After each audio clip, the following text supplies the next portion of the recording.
এই সামগ্ৰীবিধে আমাক সম্ভাৱ্য বিপদৰ পৰা ৰক্ষা কৰিব পাৰে।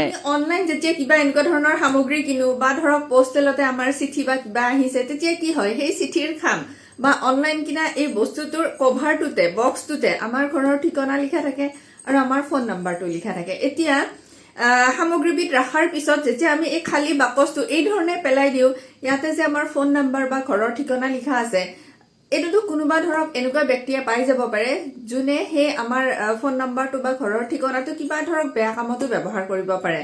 মানে কথাটো হৈছে আমাৰ ফোন নাম্বাৰ আৰু ঘৰৰ ঠিকনা লিখা থকা এনেকুৱা বক্সে হওক বা সেই চিঠি ইত্যাদি সেই খাম ইত্যাদি তেনেকৈ পেলাই দিয়াটো কেতিয়াও সুৰক্ষিত নহয়। সেইকাৰণে মই কি কৰো জানেনে, এয়া পাৰ্চেলটোত দেখিছেনে, এইখিনিত মোৰ এড্ৰেছ আৰু ফোন নাম্বাৰটো আছিলে, যিটো ইতিমধ্যে মই নোহোৱা কৰি দিছো আৰু নোহোৱা কৰিছো এই সামগ্ৰীবিধৰ সহায়ত। এই সামগ্ৰীবিধৰ এটা মূৰটো চাওক, সাফৰটো খুলি দিলে এয়া যে নীলা নীলা খিনি দেখিছে, এইখিনি যদি মই এই ইয়াতে মানে এই ধৰণে মচি দিওঁ, যিখিনি ইংক আছিলে বা যিখিনি লিখা আছিলে গোটেইখিনি নোহোৱা হৈ যায়। সেইকাৰণে ভিডিঅ'টোৰ প্ৰথমতে কৈছিলোঁ যে এই সামগ্ৰীবিধে আমাক সম্ভাৱ্য বিপদৰ পৰা ৰক্ষা কৰিব পাৰে।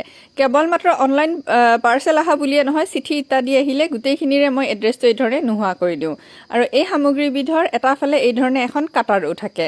এই কামত অহা সামগ্ৰীবিধ কিনিব পৰা লিংকটো এই ভিডিঅ'টোৰ ওপৰতে এফিলেটত দি থৈ দিছোঁ, মন কৰিলে নিশ্চয় চাব পাৰিব। ধন্যবাদ।